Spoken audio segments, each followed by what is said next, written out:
8.17 전당대회를 앞두고 김민석, 정청래, 송영길 3파전인 민주당의 당권 경쟁이 신천지 전대 개입설 공방으로 전개되고 있습니다. 누가 민주당의 적통이냐를 놓고 서로의 과거 행적을 파헤치던 당권 주자들은 이제 이 문제를 놓고 시간을 보내는 중입니다. 당 개혁과 국정 방향에 대한 토론과 논쟁은 실종된 지 오래됐습니다. 신천지 문제는 원래 국민의힘 문제였습니다. 검경 합수본이 지난 6월 신천지 이만희 총회장을 구속하면서 2021년 국민의힘 대선 후보 경선 때 신도 5만여 명을 국힘당으로 가입시켰다는 혐의가 알려지기도 했습니다. 그랬던 신천지가 올 6.3 지방선거를 앞두고 더불어민주당에도 집단 입당한 정황이 합수본에 포착됐다고 합니다. 신천지 민주당 전대 개입설은 이런 수사 사항이 알려지기 전 김민석 후보가 정청래 후보를 겨냥해 처음 제기했습니다. 신천지의 당원 가입이 정 후보가 당대표일 때 이루어진 일이란 것입니다. 반정청래 노선인 송 후보도 정 후보 공격에 가세했습니다. 정 후보는 정치 공작 음모론이라며 강하게 반발했지만 친명 지지자 중에는 2021년 민주당 대선 후보 경선 때도 신천지가 이재명 후보를 떨어뜨리기 위해 조직적으로 개입했다고 믿는 이가 적지 않습니다. 신천지의 민주당 집단 입당이 사실인지 여부는 합수본의 수사 결과가 나오면 가려지게 돼 있습니다. 문제는 민주당 전당대회가 아직 20여일 남았는데 이런 자해적 공방과 이전 투구가 멈출 기미가 안 보인다는 점입니다. 그동안 2030 청년을 대변하는 정치도 끼어들 여지가 없었습니다. 청년 고용난 해결은 구호일 뿐이고 새 후보가 부동산 문제처럼 국민 생활과 직결된 현안을 놓고 논쟁하는 건 보지를 못했습니다. 새 후보 모두 2028년 총선 공천권 확보라는 정파이에게 혈안이 돼 있을 뿐입니다.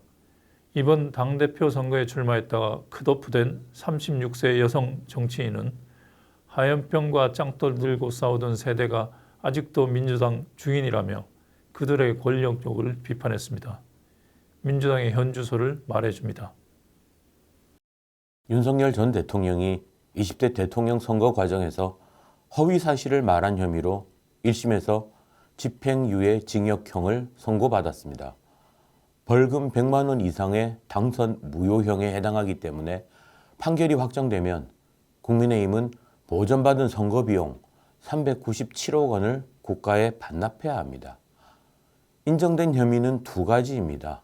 대선 당시 공적인 자리에서 비선 실세로 문제가 된 일명 건진법사를 김건희 여사 아닌 당 관계자에게서 소개받았다고 한 것과 세무비리에 관계된 지인에게 변호사를 소개해 준 일이 없다고 말한 것이 허위 사실이라는 것입니다.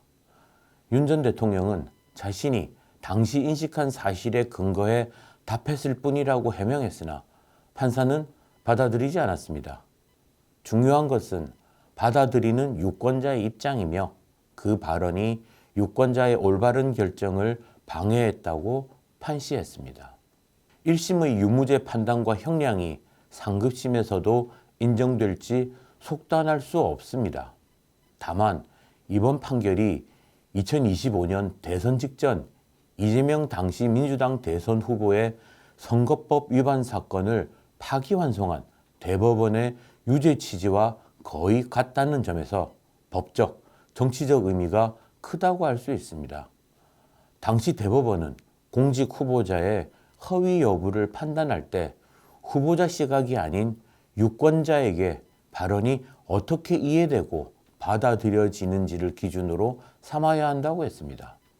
또 공직 후보자의 발언이 국민의 의견 표명과 동일하게 보호받을 수 없다며 표현의 자유에 대한 엄격한 책임을 요구했습니다. 이 판결은 2020년 역시 이재명 당시 경기도지사의 선거법 위반 사건에 대해 이른바 숨쉴 공간을 보장해야 한다며 무죄를 선고했던 대법원의 기존 판례를 뒤집고 공직 후보자에 대해 엄격한 법적 원칙을 세웠다는 평가를 받았습니다. 이번 1심 판결은 이 법리를 재확인한 것입니다. 당시 민주당은 잘못된 판결이라며 맹반발했습니다. 사법 쿠데타, 사법부의 선거 개입으로 규정하고 조희대 대법원장 탄핵을 거론했습니다. 집권 후 사법부의 권한을 대폭 축소하는 보복 입법을 강행했습니다. 그런데 이번 판결이 내려지자 민주당 원내대표는 추악한 거짓말에 철퇴가 내려졌다고 했습니다. 만약 판결이 이대로 확정되면 국민의힘은 그에 따른 법적 책임을 져야 합니다. 민주당 역시 재판이 재개되면 상응하는 책임을 져야 할 것입니다. 조정식 국회의장이 현직 대통령 연임을 위한 개헌에 대해 주권자인 국민의 선택 문제라고 말했습니다. 조 의장은 기자 간담회에서 질문을 받고 그 문제는 시기상조라면서도 여러 정치적 당사자가 합의해야 할 문제라고 말했습니다. 나중에 개헌 자문이나 개헌 특위에서 이 문제에 대한 의견을 수렴하게 될 것이라는 취지로 답을 했습니다. 조 의장은 그동안 4년 연임제 개헌 등에 대해 원론적 입장을 밝혀왔지만 현직 대통령 연임 개헌을 언급한 것은 이번이 처음입니다. 헌법 128조 2항은 대통령 임기 연장 또는 중임 변경을 위한 헌법 개정은 그 제한 당시의 대통령에 대해서는 효력이 없다고 규정하고 있습니다.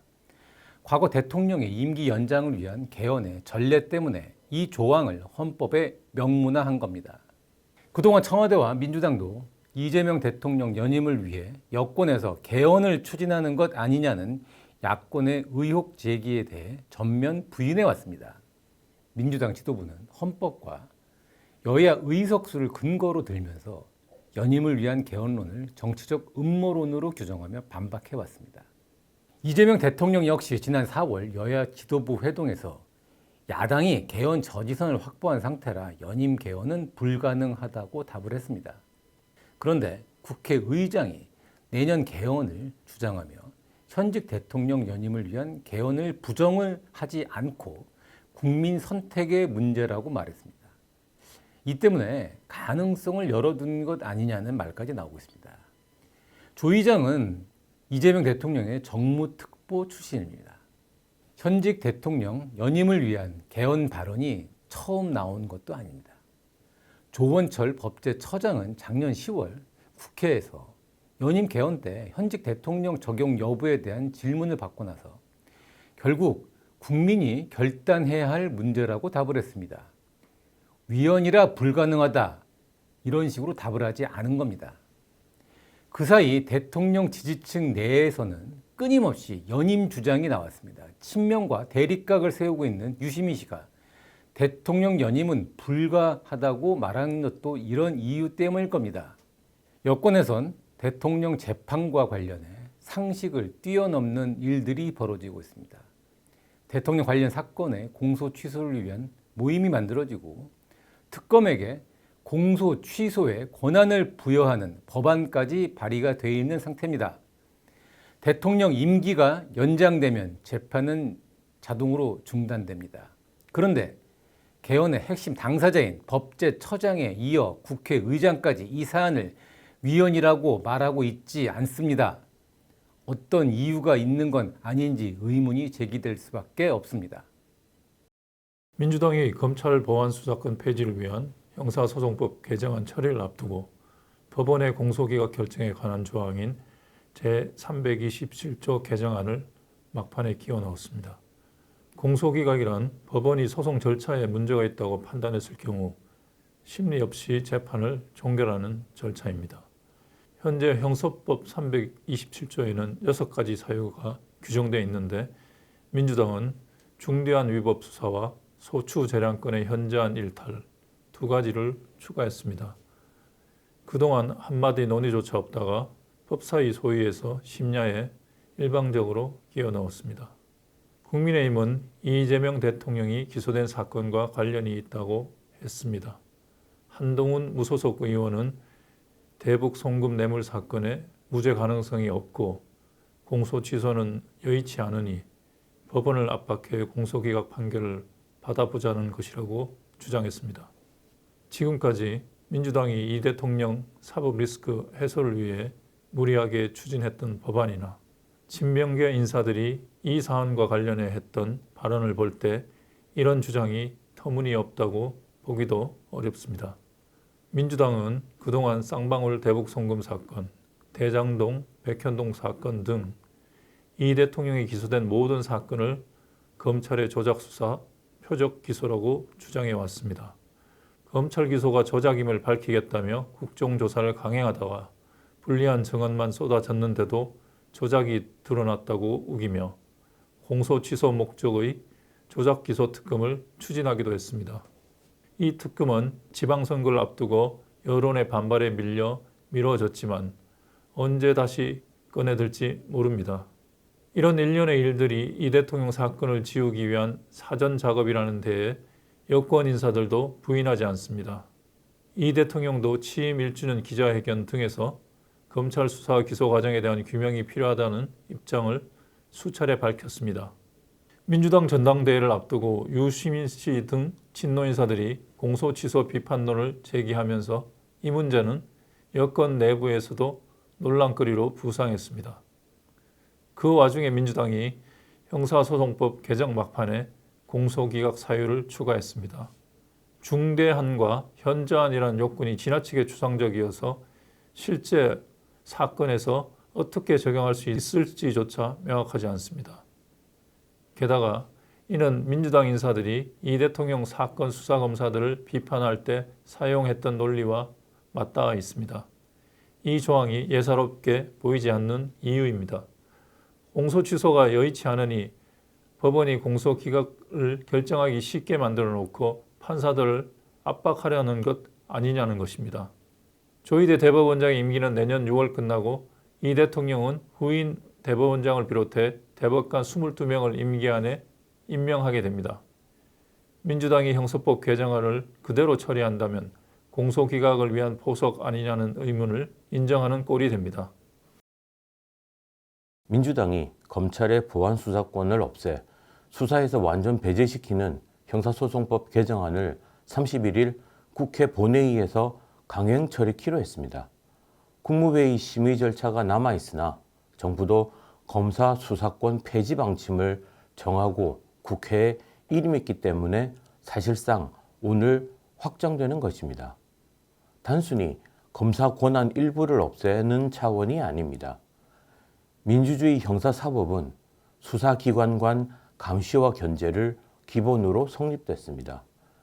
이번 법 개정은 검찰을 무력화하고 경찰의 사실상 수사권을 독점시켜 근대 형사사법의 기본을 무너뜨리는 것입니다. 결국 국민 인권이 희생될 수밖에 없습니다. 민주당은 수사와 기소 분리 원칙을 내세우지만 어떤 대의가 있어서 이러는 게 아닙니다. 민주당은 그동안 검찰개혁 과정에서 정당의 사적 감정에 따라 움직이는 모습을 보여왔습니다. 2020년 검경 수사권 조정은 노무현 전 대통령 사건에 대한 사실상 보복이었고 2022년 이른바 검수원박 입법은 조국 사태에 대한 대응 차원에서 나왔습니다. 검찰청 폐지에 이은 이번 검사 보안 수사권 박탈 입법 역시 많은 국민은 검찰의 이재명 대통령 수사에 대한 보복으로 받아들입니다. 법 개정을 서두르는 것도 8월 전당대회에서 강성당원의 지지를 얻기 위해서라고 합니다. 정치검찰의 수사권 남용은 막아야 하지만 그들을 손보겠다고 80년 동안 유지된 국가의 형사사법 시스템을 이렇게 난도질해도 됩니까? 경찰이 수사권을 독점했을 때 일어날 일은 최근 광주 여고생 살해 사건에서 입증됐습니다. 앞으로 피해자의 범죄 혐의가 가려지고 피해자와 가해자가 뒤바뀌고 심지어 사건 자체가 사라지는 일까지 빈번히 일어날 것입니다. 민주당은 사건 암장 예방을 위해 최소한의 장치인 정권 송치 제도조차 받아들이지 않았습니다. 힘없는 서민과 장애인, 폭력에 노출된 여성이 최대 피해자가 될 수밖에 없습니다. 돈과 연줄을 동원해 수사를 유리하게 이끌 수 있는 법률 강자에게 편한 세상이 열리는 것입니다.